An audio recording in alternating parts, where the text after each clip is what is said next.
건조특보 속에 강원도 양양에서 발생한 산불이 이틀째 계속돼 주민 대피령이 내려졌습니다. 산림당국은 추가 피해를 막기 위해 밤사이 방어선을 구축해놓고 오늘 날이 밝는 대로 본격 진화에 나설 계획입니다. 언제라도 미국과 마주 앉을 준비가 돼 있다고 밝힌 북한 김정은 위원장의 신년사에 대해서 미 국무부는 논평을 사양하겠다며 유보적인 입장을 밝혔습니다. 북한의 요구를 면밀히 검토한 뒤 입장을 정리해서 내놓겠다는 의도를 읽힙니다. 청와대가 적자국채 발행을 강요했다고 주장한 기획재정부 전 공무원이 당시 기재부 차관보와 SNS 대화 내용 화면을 공개하며 증거를 제시했습니다. 이에 대해 기재부는 사실과 다르다고 반박하며 오늘 검찰에 고발하겠다고 밝혔습니다. 정신과 진료 중 의사를 살해한 30대 남성에 대해서 구속영장이 신청됐습니다. 청와대 게시판 등 인터넷에는 의료진의 안전대책을 촉구하고 피해자를 추모하는 글이 잇따르고 있습니다. 새해 첫 출근길에 서울이 영하 8도까지 떨어지는 등 전국의 강추위가 계속되고 있습니다. 낮에도 찬바람 속에 영하권 추위가 이어지겠습니다. 굿모닝 YTN 2부 시작합니다. 어제 오후 강원도 양양에서 발생한 산불이 이틀째 이어지고 있습니다. 이미 축구장 10배 크기가 넘는 산림 10헥타르를 태웠고 주민 대피령까지 내려졌습니다. 산림당국은 일단 방어선을 구축해놓고 날이 밝는 대로 소방헬기를 투입해서 진화에 나설 계획입니다. 최재민 기자입니다. 어제 오후 4시쯤 강원도 양양군 야산에서 발생한 산불입니다. 소방대원들이 연신 물을 뿌려보지만 성난 불길을 잡기에는 역부족입니다. 건조한 날씨에 바람까지 불어 산불은 빠르게 확산하고 있습니다. 어제 저녁 무렵에는 불길이 능선을 따라 인근 마을을 위협하면서 긴급 대피령이 내려져 송천리 마을 주민 190여 명이 마을 회관과 학교로 대피했습니다. 야간에 진화도 안 되고 밤새도록 지금 지켜봐야 되는 상황입니다. 주민들이 되게 불안해하고 있으니까 빨리 진화가 됐으면 좋겠습니다. 불이 나자 500여 명의 산불 진화 대원과 소방대원, 470여 명의 군 병력도 투입됐지만 산세도 워낙 험하고 날이 어두워 지금은 진화 작업을 사실상 중단한 상태입니다. 대신 인근 마을과 도로에 방어선을 구축하고 산불 확산 방지에 안간힘을 쓰고 있습니다. 보시다시피 밤이어서 인력으로 지금 진압한 상황에 있고 산세가 험해서 인력들이 지금 진압에 어려움을 겪고 있습니다. 양양을 비롯한 강원 영동 전역에는 현재 건조 경보가 내려져 있습니다. 산림과 소방 당국은 날이 밝는 대로 소방 헬기 10넉 대를 투입해 본격적인 진화 작업에 나설 방침입니다. YTN 최재민입니다. 미 국무부가 김정은 북한 국무위원장의 신년사에 대해 논평하지 않겠다는 공식 입장을 내놨습니다. 사실상 미국에 공을 넘긴 신년사를 좀 더 면밀히 분석한 뒤에 대응 전략을 마련할 것으로 보입니다. 워싱턴에서 김희준 특파원이 보도합니다. 미 국무부의 반응은 좀 이례적이었습니다. 논평할 기회를 사양하겠다는 겁니다. 국무부는 김 위원장 신년사에 대한 YTN의 논평 요청에 가능한 빨리 답변을 내놓겠다고 했다가 이 같은 최종 입장을 밝혀왔습니다. 대화에 열려 있다거나 북한의 완전한 비핵화 약속 준수를 촉구하는 원론적인 언급조차 없었습니다. 트럼프 대통령의 트위터도 잠잠합니다. 지난해 김 위원장의 신년사에 자신은 더 큰 핵 단추가 있다며 곧바로 대응한 것과 다릅니다. 대신 2018년 치적을 내세운 동영상에서 북한 문제에 대해 잘하고 있다고 거듭 주장했습니다. You look at North Korea, we're doing really well. Rockets aren't being fired, missiles aren't being fired. We're in no rush. 김 위원장은 신년사에서 비핵화와 북미 정상회담 의지를 재확인하면서도 제재와 압박에는 경고장을 날렸습니다. 제재와 압박으로 나간다면 조선반도의 평화 안정을 이루기 위한 새로운 길을 모색하지 않을 수 없게 될 수도 있습니다. 미국이 원하는 진전된 비핵화 조치 대신 다시금 공을 미국에 넘긴 겁니다. 연방정부 업무정지 셧다운 중인 미국 정부는 공휴일이 끝난 뒤 면밀한 내부 분석과 조율을 거쳐 더욱 분명한 대응 방향을 내놓을 것으로 예상됩니다. 워싱턴에서 YTN 김희준입니다. 어제 신년사에서 김정은 위원장은 남북관계가 새로운 단계로 진입했다고 평가했습니다. 대가 없이 개성공단과 금강산 관광을 재개할 수 있다고 밝혔고 정전협정 당사자가 참여하는 다자 대화도 제안했습니다. 보도에 김세호 기자입니다. 김정은 위원장은 지난해 3차례 남북 정상회담으로 남북 관계가 완전히 새로운 단계로 진입했다고 말했습니다. 특히 판문점 선언과 9월 평양 공동선언에 이은 남북 군사 합의는 사실상 불가침 선언이라고 강조했습니다. 이어 철도와 도로 등 여러 분야의 남북 교류로 공동 번영의 첫걸음을 이뤘다고 평가한 뒤 남북 교류 협력의 전면적인 확대와 개성공단과 금강산 관광 재개를 언급했습니다. 개성공업지구에 진출하였던 남측 기업인들이 어려운 사정과 민족의 명산을 찾아보고 싶어하는 남녘동포들의 소망을 헤아려 아무런 전제 조건이나 대가 없이 개성공업지구와 금강산 관광을 재개할 용의가 있습니다. 남측의 사정을 감안해 재개할 용의가 있다는 식으로 말했지만 국제사회 제재와 직결된 두 사안을 이른바 민족끼리 카드로 돌파하려는 속내가 담긴 것으로 보입니다. 나아가 지금의 정전체제를 평화체제로 바꾸기 위한 정전협정 당사자 간 다자 대화에도 적극적으로 나서겠다는 뜻도 내비쳤습니다.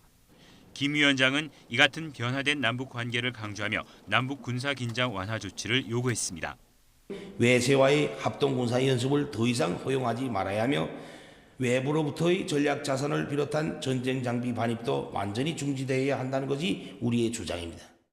김정은 위원장은 이번 신년사에서 서울 답방 문제를 거론하진 않았지만 대화와 교류, 협력과 화해를 강조했다는 점에서 끈을 놓지 않았다는 점은 분명히 한 것으로 보입니다.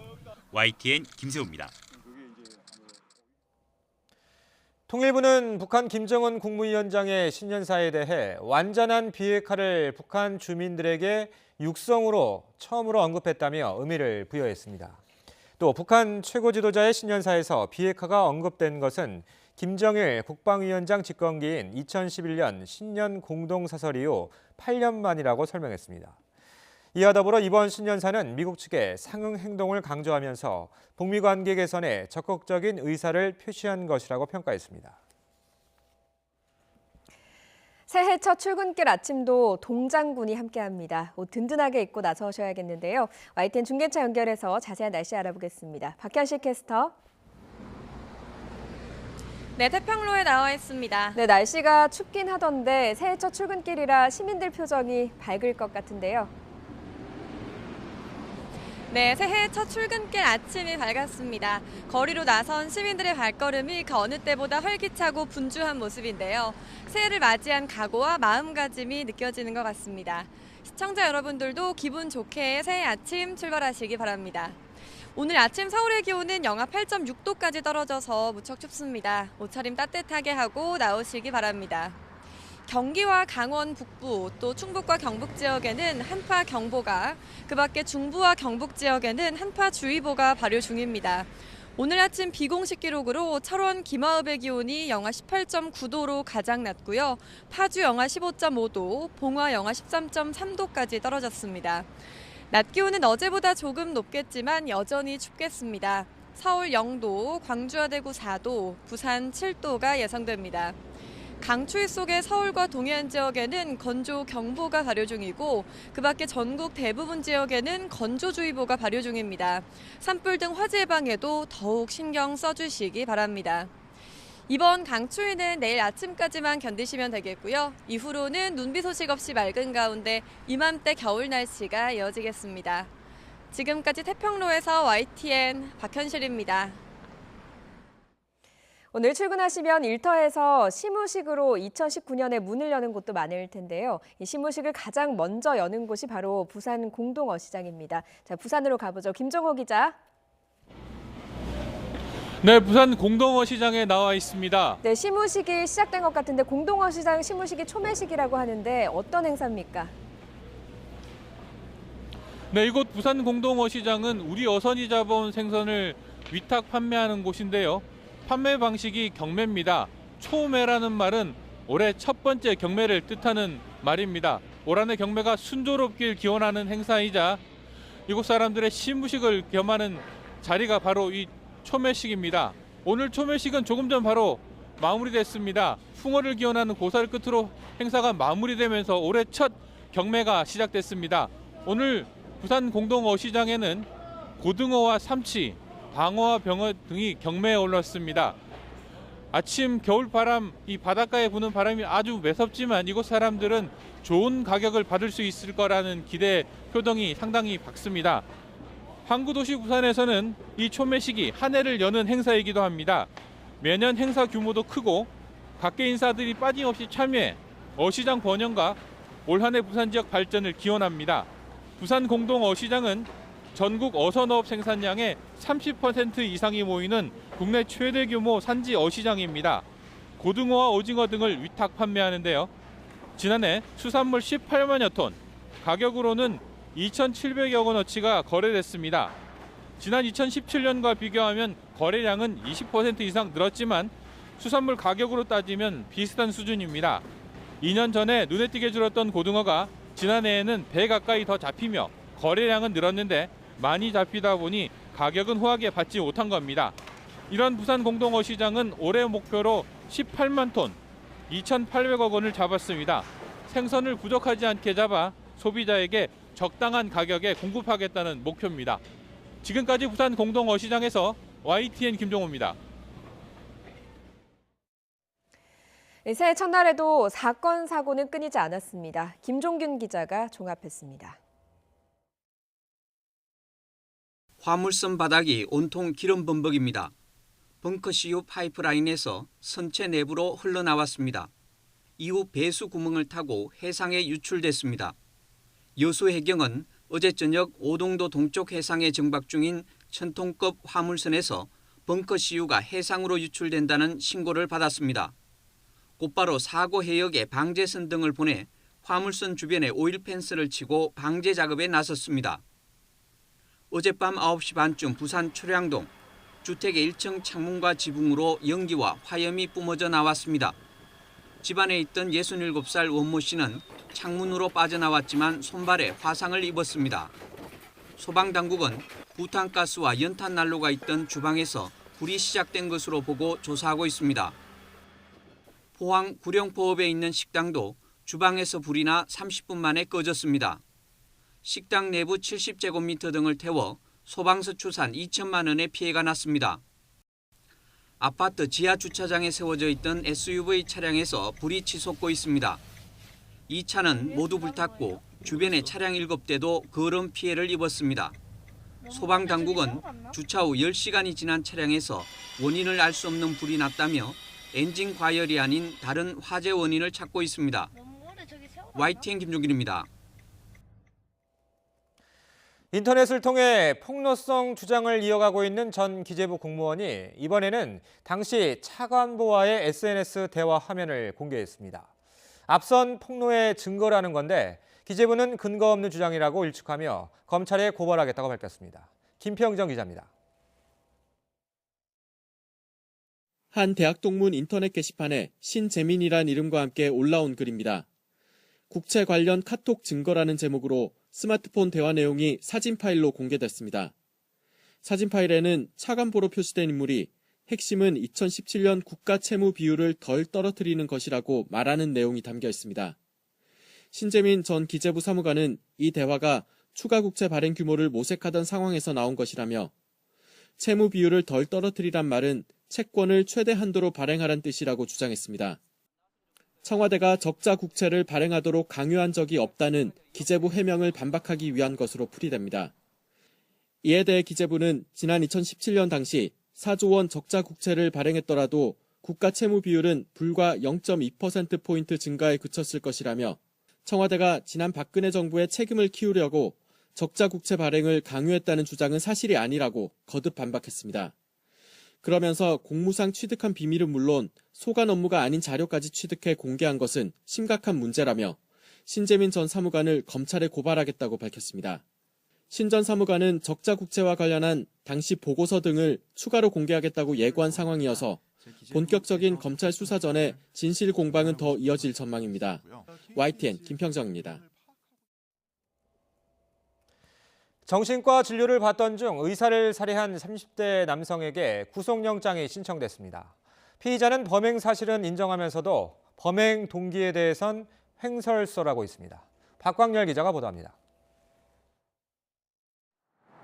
진료 중이던 정신과 전문의가 환자에 의해 살해되면서 병원 의료진과 직원들은 큰 충격에 빠졌습니다. 저희는 사고 있었다고 하는 것만 이야기를 들었지 뭐라도 한마디라도 하는 것보다는 하는 게 차라리 나을 것 같다. 병원 곳곳에선 보안 요원들이 삼엄한 근무에 들어갔습니다. 사건이 발생한 병원 외래동입니다. 정신과가 있는 3층으로 향하는 문은 이처럼 굳게 닫혀 있습니다. 사건 직후 현장에서 붙잡힌 30살 박모 씨는 경찰의 1차 조사에서 범행을 순순히 인정했습니다. 하지만 범행 동기에 대해서는 일관성 없이 횡설수설한 것으로 전해졌습니다. 이에 따라 경찰은 피의자 주변 조사 등을 통해 정확한 범행 동기를 파악하고 있습니다. 횡설수설하는 부분도 있고 이래가지고 그나마 그중에 말이 되는 내용도 다른 이런 수사를 통해서 검증이 돼야 될 사안이라서. 앞서 박 씨는 진료실에서 도망친 피해자를 복도까지 뒤따라가 잔혹하게 살해했습니다. 현장에선 길이 30cm가 넘는 흉기가 발견됐습니다. 박 씨는 몇 년 전부터 정신과 진료를 받은 것으로 알려졌습니다. 이 때문에 사물 변별과 의사결정 능력이 떨어지는 심신미약을 주장하는 것 아니냐는 우려가 나오는 가운데 경찰은 아직 이 같은 주장은 없었다고 전했습니다. 경찰은 박 씨에 대한 구속영장을 신청하고 정확한 사인 파악을 위해 부검에 나설 예정입니다. YTN 박광렬입니다. 이번 사건과 관련해 청와대 국민청원 게시판에는 의료진의 안전을 촉구하는 글이 잇따르고 있습니다. 청원자는 병원에서의 폭력과 폭행, 범죄의 행위를 강력히 처벌하고 안전장치를 마련해달라고 주장했습니다. 또 의사를 폭행, 위협, 살인하는 건 한 의사의 목숨을 빼앗는 것일 뿐 아니라 다른 치료를 기다리는 수많은 환자의 목숨을 위협하는 것이라고 강조했습니다. 청와대 특별감찰반 의혹을 풀고자 국회 운영위원회가 열렸죠. 날을 넘겨가며 질문과 답변이 오갔지만 여야는 이견을 좁히지 못했습니다.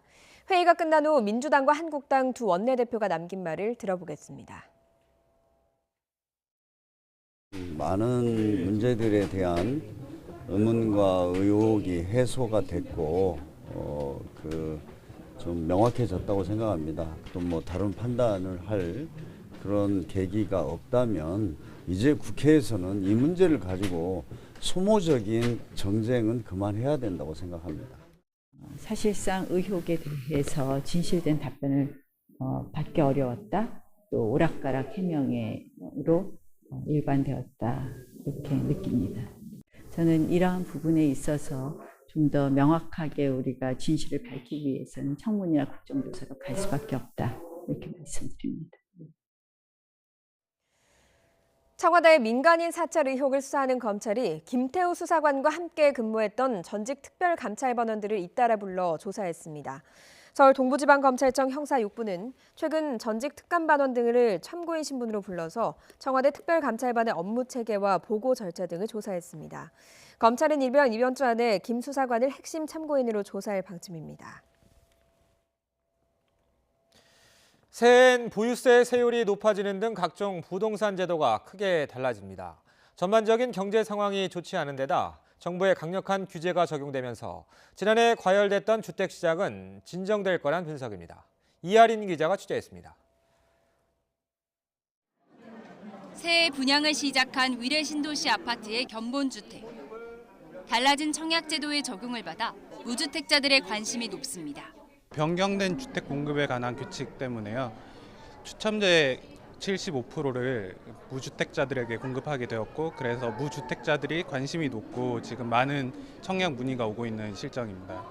새해 주택 시장은 이처럼 무주택자나 신혼부부, 청년들에게 유리한 점이 많습니다. 우선 생애 최초로 집을 사는 신혼부부에게 취득세를 50% 감면해줍니다. 기존 주택과 신규 분양주택 모두 적용되는데 이미 분양을 받아 중도금을 내는 경우도 새해에 입주한다면 혜택을 받을 수 있습니다. 다만 60제곱미터 이하 주택에 소득과 주택가격 요건이 맞아야 합니다. 청년 우대형 청약통장의 가입 연령도 34세까지로 확대됩니다. 또 지난 9.13 대책에 따라 세율은 높아지고 대출은 까다로워집니다. 공정시장 가액 비율과 종합부동산세 세율이 동시에 높아지는데 특히 3주택 이상 또는 조정 대상 지역 내 2주택 이상 보유자 세율이 최고 3.2%로 오릅니다. 총 부채 원리금 상환 비율, 즉 DSR 관리 지표를 상반기 중에 상호금융이나 저축은행 등 제2금융권에도 본격 도입해 가계대출을 더 조일 예정입니다. 그동안 2천만 원 이하의 주택 임대 소득은 비과세 혜택을 받았지만 새해부터는 폐지되고 주택거래정보가 시장 상황을 뒤늦게 반영한다는 지적에 따라 60일이던 주택 실거래가 신고 기간은 30일로 줄어듭니다. 지난해 정부가 쏟아냈던 각종 규제가 하나둘 적용되면서 고공행진을 이어가던 집값은 일단 진정될 거란 분석입니다. 특히 글로벌 경제가 좋지 않기 때문에 국내 경제도 영향을 받을 것이다. 그 외에 이제 정부가 강력한 정책을 내놓고 있고 한해 시장 같은 경우에는 어느 정도 보합 또는 약보합 정도를 보이지 않을까라 보여집니다. 대규모 물량이 공급될 3개 신도시까지 발표된 상황에서 달라지는 제도가 장기적인 주택 시장의 안정으로 이어질 수 있을지 주목됩니다. YTN 이하린입니다. 새해부터 택시와 버스 요금이 줄줄이 인상됩니다. 새해 첫날인 어제부터 대전과 울산의 택시 기본 요금이 2,800원에서 3,300원으로 500원 올랐습니다. 광주광역시는 오는 10일부터 택시비가 인상됩니다. 서울은 빠르면 이달 말쯤, 늦어도 2월 초부터 적용되며 기본료가 3,000원에서 3,800원으로 오릅니다. 이와 함께 서민들의 교통수단인 버스 요금도 줄줄이 인상될 예정입니다. 문재인 대통령이 새해 시작과 함께 집권 3년 차에 돌입했습니다. 남북관계 진전이라는 뚜렷한 성과가 있었지만 움츠려든 민생 경제로 지지율이 40%대까지 내려왔는데요. 역대 정부와는 어떤 차이가 있는지 임성호 기자가 비교해봤습니다. 문재인 대통령은 취임 후 가장 낮은 성적표를 든 채 집권 3년 차라는 반환점에 접어들었습니다. 지난해 마지막 여론조사에서 문 대통령이 잘하고 있다는 평가는 45.9%, 잘 못한다는 평가는 절반에 육박했습니다. 부정평가가 지지도를 앞서는 이른바 데드크로스 현상이 처음 나타난 겁니다. 지지율 최고치를 기록했던 4.27 남북 정상회담 때와 비교하면 30%포인트 넘게 빠진 수치입니다. 집권 3년 차를 앞두고 지지율 내림세를 경험하기는 전임 대통령들도 마찬가지였습니다.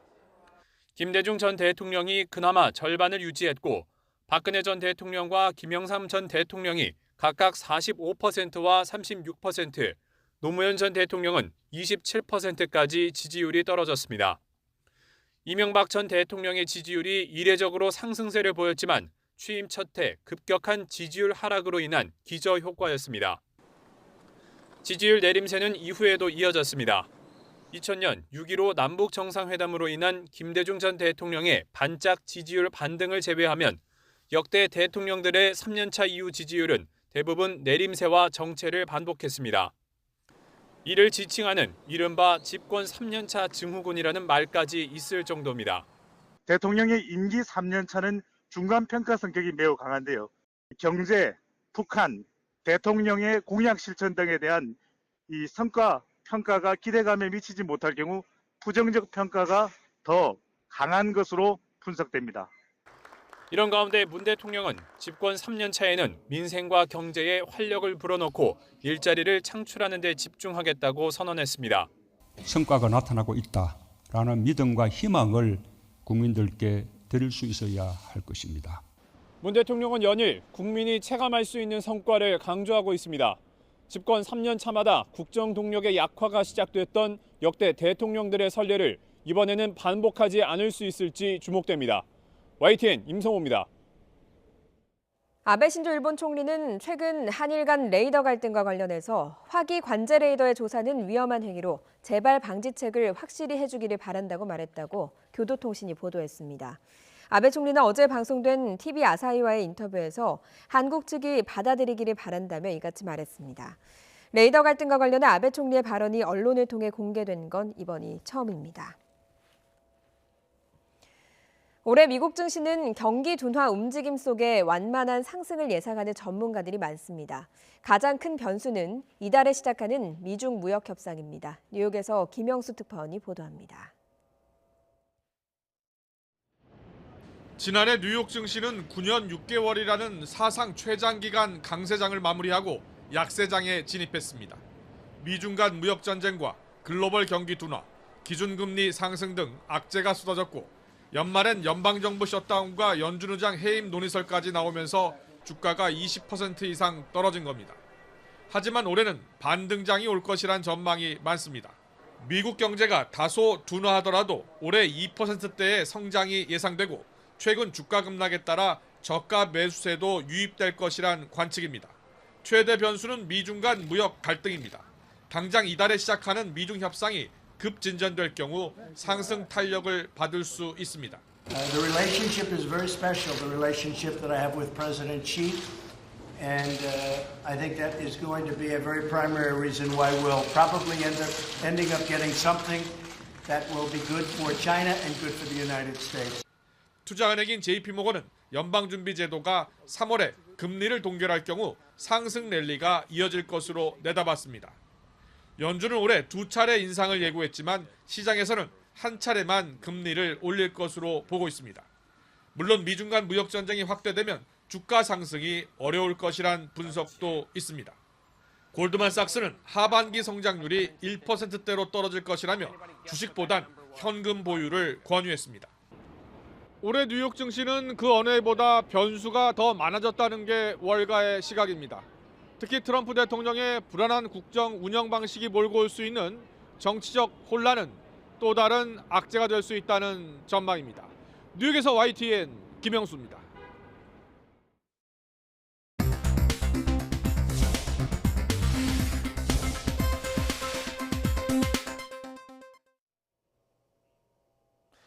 이 시각 보도국입니다. 다스 자금을 횡령하고 뇌물을 받은 혐의로 재판에 넘겨진 이명박 전 대통령에 대한 항소심이 오늘 시작됩니다. 이 전 대통령 측은 모두 22명을 증인으로 신청해 이 가운데 이학수 전 삼성그룹 부회장과 김백준 전 청와대 총무비서관을 비롯한 15명이 증인으로 채택된 상태입니다.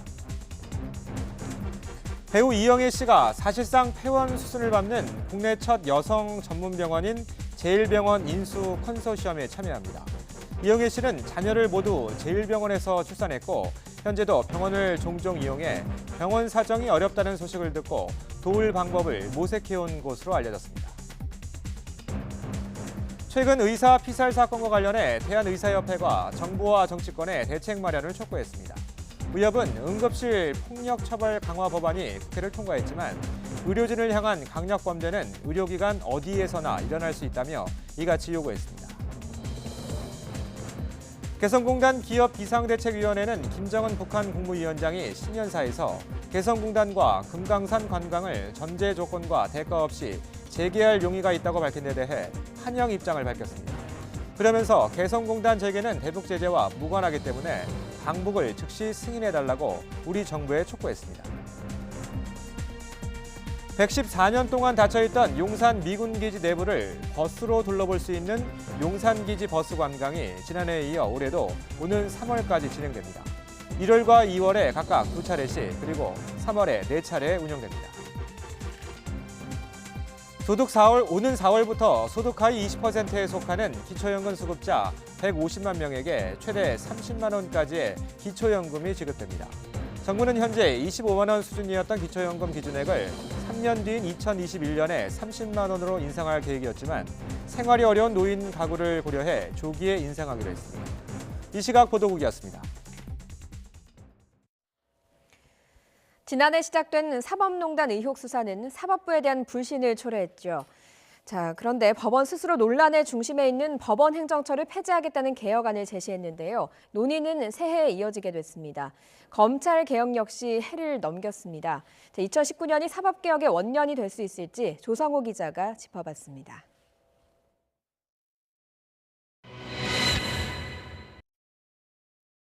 원칙적으로는 법원 내에서 해결하는 것을 제일 중요한 한 부분으로 생각하고 있습니다. 하지만 중이 제 머리를 깎지는 못했습니다. 양승태 사법부 시절 사법농단 의혹은 검찰 수사로 이어졌고 사법부 신뢰도 땅바닥에 떨어졌습니다. 급기야 의혹의 진원지인 법원 행정처를 폐지하겠다는 자구책을 내놨습니다. 대법원장에 집중된 사법행정 권한을 사법행정회의와 법원 사무처를 신설해 쪼개고 나눈다는 취지입니다. 대법관인 법원행정처장이 국회에서 현안 질의를 받는 장면도 더는 볼 수 없게 됩니다.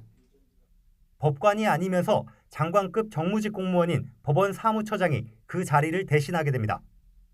사법행정과 재판의 영역을 철저하게 분리한다는 대법원의 자체 개혁안은 지난달에야 국회에 보고됐습니다.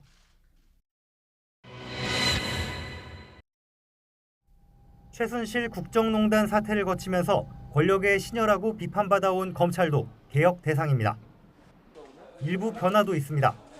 법무부와 대검찰청 등 수도권 요직을 독식하던 이른바 귀족 검사를 없애기로 했습니다. 법 규범에 따라 검사 인사가 이루어지도록 하며 검찰의 정치적 중립성과 공정성 확보를 위한 기틀을 마련하고자 합니다. 하지만 검찰 권한을 줄이기 위한 검경 수사권 조정과 고위공직자 범죄수사처 설치는 답보 상태입니다. 오히려 정부가 수사권 조정을 일방적으로 추진하려다 검찰 반발만 불러온 모양새입니다. 저희하고 논의를 하지 않았습니다. 그러면 새로 나오는 것도 결국 또 이제 검찰 입장에서는 동의 못하는 부분이 많다고 이제 얘기할 수 있는 그럴 수도 있네요. 동의 못하는 부분이 훨씬 많을 거라고 생각합니다. 그러는 사이 적폐청산 수사 등 정치적 쟁점이 걸린 사건을 검찰이 도맡으면서 막강한 권한은 유지되고 있습니다.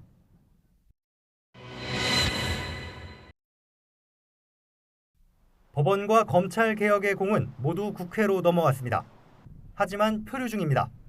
지난해 6월부터 사법개혁특별위원회가 꾸려졌지만 여야 정쟁으로 연말까지 파행과 공전을 거듭했습니다. 자칫하면 정치로부터 자유롭고 공정한 수사와 재판을 바라는 국민 요구가 물거품이 될 거란 우려도 나옵니다. 사법 시스템에 대한 불신이 최고조에 달한 지금 위기가 오히려 사법개혁의 골든타임이 될 수 있습니다. 다만 법원과 검찰이 진심으로 과거 잘못을 반성하고 환골탈태하려는 의지를 보이냐가 개혁의 출발점인 것만은 분명해 보입니다. YTN 조성호입니다. 귀농과 귀촌을 활성화하기 위해서 지급된 정부 지원금이 엉뚱하게 기획부동산의 투자자금이나 애견 사육업체의 창업자금으로 새는 것으로 밝혀졌습니다. 지금까지는 별다른 제재 수단이 없었지만 올 하반기부터는 처벌이 강화됩니다. 추은호 기자입니다. 전원 생활을 꿈꾸거나 건강을 이유로 도시를 떠나 농촌으로 이주한 귀농 귀촌 인구가 2017년까지 50만 명을 넘었습니다. 정부도 귀농 귀촌을 장려하기 위해 보조금을 주거나 낮은 이자로 자금을 빌려주고 있습니다. 그렇지만 정부와 지방자치단체의 사후 관리가 허술하다 보니 지원금을 받은 뒤 도시로 되돌아가거나 유흥비 등으로 유용하는 경우가 많았습니다. 심지어는 지원금이 기획부동산의 투기자금으로 흘러들어가거나 애견 분양업체의 사업자금으로 악용되는 사례도 있었습니다. 귀농 귀촌 지원금이 도시에서 애견 산업을 매개로 해서 이런 꼭 기획 부동산처럼 하는 이런 사람들한테 흘러가는 지원금이 엉뚱하게 사용되더라도 지금까지는 제재할 수단이 없었지만 앞으로는 부정수급 사실이 드러나면 처벌을 받게 됩니다. 부정수급자 또 부정수급을 유도하는 사람들에 대한 벌칙 조항도 귀농귀촌법 개정을 통해 마련돼서 금년 7월부터는 벌칙이 되게 강화됐습니다. 부정한 방법으로 받은 지원금은 곧바로 환수됩니다. 거짓이나 부정한 방법으로 지원금을 타내면 10년 이하의 징역이나 2천만 원 이하의 벌금, 지원 목적과 다르게 사용하면 1년 이하의 징역이나 1,000만 원 이하의 벌금에 처해집니다. 정부는 동시에 귀농자금 지원자를 선발할 때 지금까지의 선착순 방식 대신 심층 면접 평가를 의무화하는 등 사전 관리도 꼼꼼하게 하기로 했습니다. 이 밖에 농어촌에 거주하는 비농업인도 영농 창업을 할 경우 귀농 귀촌인에 준해 지원하도록 했습니다. YTN 추은호입니다. 경기도 의정부경찰서는 4살 딸을 학대해 숨지게 한 혐의로 35살 A씨를 긴급 체포해 조사하고 있습니다. A씨는 어제 의정부시 신곡동 자택에서 4살 딸 B양이 말을 듣지 않는다며 화장실에 가두는 등 학대해 숨지게 한 혐의를 받고 있습니다. 경찰은 B양의 정확한 사인을 규명하기 위해 오늘 내로 부검을 의뢰할 예정입니다. 올해 서울대 정시모집 경쟁률이 선택형 수능이 도입된 지난 2005학년도 이후 가장 낮은 것으로 나타났습니다. 서울대는 지난달 31일까지 원서를 접수한 결과 2019학년도 정시 일반 전형 경쟁률이 3.58대 1로 집계됐다고 밝혔습니다. 입시업계 관계자들은 불수능으로 전반적인 안전 지원 경향이 나타난 데다 다른 상위권 대학보다 원서 접수 일정이 빨라 경쟁률이 하락한 것으로 분석했습니다. 가볍게 날아다니는 드론의 활용법이 참 다양합니다. 최근에는 드론이 벌을 대신해서 딸기의 인공수정에도 쓰이고 있습니다. 오태인 기자가 취재했습니다. 딸기를 키우는 시설하우스입니다. 어른 손바닥만한 드론이 여기저기 날아다닙니다. 드론 날개가 내뿜는 바람에 딸기 잎과 꽃이 살랑살랑 흔들립니다. 바람에 날린 꽃 수술은 암술에 달라붙습니다. 꿀벌이 하던 딸기 꽃의 수정을 대신하는 겁니다. 가장 최적화된 인공수정의 방법을 찾기 위해서 비행 고도와 비행 속도를 조절해서 여러 단계로 실험을 하고 있습니다. 이렇게 하면 균일한 수정이 가능합니다. 상품성이 떨어지는 이른바 기형 딸기를 30% 이상 줄일 수 있다는 얘기입니다. 드론 인공 수정에 기대가 큰 이유입니다. 날씨가 추워지면 벌이 활동을 안 해서 수정이 잘 안 됩니다. 그래서 그 벌 대신 드론이 일을 해줌으로 해서 수정이 잘 될 거라고 생각하고. 경남 하동 지역 12개 딸기 시설하우스에서 전국 최초로 시도하는 드론 인공수정. 하동구는 드론을 활용한 딸기 수정 결과를 바탕으로 재배 기술을 확대한다는 계획입니다. YTN 오태인입니다. 복싱 국가대표까지 지낸 배우 이시영이 새 액션 영화로 돌아왔습니다. 오락실 게임 캐릭터를 주인공으로 한 애니메이션 주먹왕 랄프는 7년 만에 속편으로 돌아왔는데 이시영이 언니와 맞대결을 펼칩니다. 최두희 기자가 소개합니다. 내 동생을 뒤로 팔아넘겼어. 그런데 네가 뭘 할 수 있을까? 어느 날 갑자기 사라진 동생. 전직 경호원인 언니 이내는 동생의 흔적을 찾아 나서면서 점점 더 분노에 휩싸이게 됩니다. 복싱 국가대표 출신인 배우 이시영이 동생을 찾기 위해 고군분투하는 이내 역으로 나와 악인들을 향해 분노의 주먹을 날립니다. 사실은 제가 거의 대역 없이 모든 액션을 소화를 했거든요. 저도 그게 욕심이 있었고 또 그렇게 또 지원해 주셔가지고 믿어주셔가지고 그렇게 했는데 그러니까 진짜 모든 신이 저는 솔직히 다 너무 힘들고 위험했어요. 지난 2012년 개봉한 주먹왕 랄프의 후속작도 언니와 흥행 맞대결을 펼칩니다. Holy cow! We are in the internet. Just act normal. Try and fit in. 주먹왕 랄프와 바넬로피가 와이파이를 타고 인터넷 세상으로 가면서 벌어지는 이야기를 담았습니다. 마블의 대표 캐릭터 아이언맨은 물론 백설공주와 신데렐라 등 디즈니 공주 14명이 총출동해 눈길을 끕니다. 구글, 이베이 등 세계적 IT 기업과 함께 네이버, 카카오 등 국내 유명 사이트 로고를 찾아보는 재미도 쏠쏠합니다.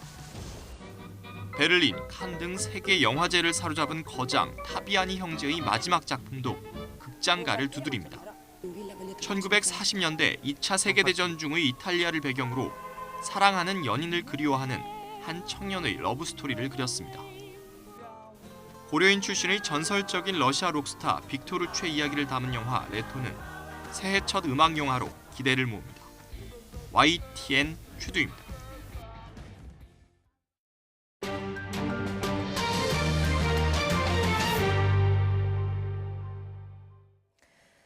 러시아에서 아파트 붕괴 사고가 일어나 현재까지 8명이 숨지고 수십 명이 실종된 상태인데요. 현장에서 생후 11개월 아이가 기적적으로 구조됐습니다. 황보선 유럽특파원이 보도합니다.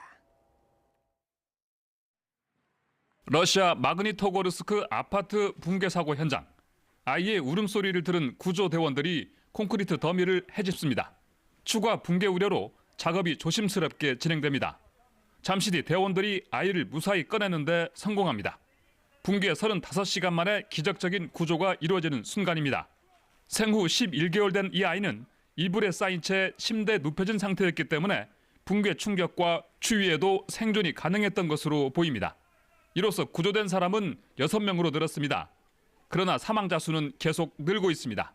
잔해 더미에는 실종자 30여 명이 묻혀 있는 것으로 추정됩니다. 섭씨 영하 20도 속 혹한 속에 시간이 지날수록 생존자가 나올 가능성은 적어지고 있습니다. 이에 따라 대규모 인명피해가 우려됩니다.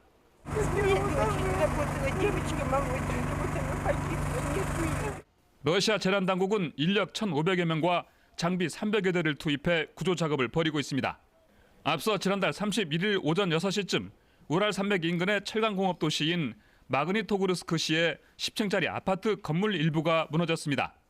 수사당국은 낡은 도시가스관에서 폭발이 일어나면서 붕괴 사고가 난 것으로 보고 조사하고 있습니다. YTN 황보선입니다. 유럽 곳곳에서 새해맞이 폭죽놀이 관련 사고로 3명이 사망했습니다. 현지 언론은 네덜란드 동부 도시 엔세드에서 남성 1명이 폭죽을 터뜨리다 폭발이 일어나 사망했다고 보도했습니다. 프리슬란드주의 한 지역에서도 남성 1명이 폭죽 폭발 사고로 사망하고 헤이그 인근의 해변 휴양지에서는 폭죽놀이 중 화재가 발생해 여러 채 주택이 불에 탔습니다. 오스트리아의 북부마을 에버슈박에서는 지난달 31일 밤 새해맞이 파티에 참석한 17살 소년이 폭죽에 불을 붙이는 순간 폭죽이 폭발하면서 목숨을 잃었습니다. 최근 러시아에서 돼지해를 맞아 미니 돼지가 인기를 얻고 있습니다. 원래 러시아에는 돼지해나 개해 이런 개념이 없지만 최근 중국과 사이가 부쩍 가까워지면서 영향을 받은 것으로 보입니다. 김태영 기자입니다. 모스크바에 사는 마리아 씨가 아이들에게 줄 새해 선물로 마련한 미니 돼지를 안고 즐거워합니다. 12월에 예약이 많이 몰려서 한참이나 순서를 기다려 비싼 값에 겨우 살 수 있었습니다. 중국의 영향으로 러시아에서는 돼지해를 앞두고 복을 가져다 준다는 돼지의 수요가 폭증했습니다. 한 마리에 $250, 28만 원쯤 하던 미니 돼지값이 두세 배로 치솟았지만 물량이 부족할 정도였습니다. Беру для того, чтобы подарить ребенку. В хозяйстве вот у меня был недавно клиент, который у ребенка у него есть мини-овечка, мини-козочка, и он ему еще подарит мини-поросеночка. 조금만 커도 100kg이 넘는 보통 돼지와 달리 미니 돼지는 40kg, 마이크로 돼지는 15kg까지만 자라서 선호도가 높습니다. 동물 애호가들은 그러나 사랑을 받던 반려돼지가 몇 달 뒤에 애물단지로 방치될 가능성을 우려합니다. Мы хотим квартиру, мы работаем с утра до вечера, мы ему там посыпем травки и уйдем на работу. Нет, с ним надо гулять, с ним надо играть, им надо заниматься, то есть просто декоративную статуэтку его завести нельзя. 러시아에는 원래 개나 돼지해와 같은 시비간지가 없었는데 중국의 영향을 받아 이런 변화가 생겼습니다. 국제 무대에서 미국의 목소리가 커지면서 러시아는 중국과 부쩍 가까운 사이가 됐습니다. 올해 중러 수교가 70주년을 맞은 가운데 두 나라 정상은 연말에 축전을 주고받으며 밀월을 과시했습니다. 러시아인의 돼지 사랑은 올해 내내 이어질 것으로 보입니다. YTN 김태현입니다. 최근 미국 국경에 구금됐던 이민자 어린이 2명이 숨진 데 이어서 미 남부 국경지대에서 이민자 어린이 환자가 속출하고 있다고 USA 투데이가 보도했습니다. 신문은 지난달 22일부터 30일까지 불법 이민자 수용시설 등에서 각종 질병으로 치료를 받은 사례가 451건이었는데 절반이 넘는 259건이 어린이였다고 세관 국경보호국이 밝혔다고 전했습니다.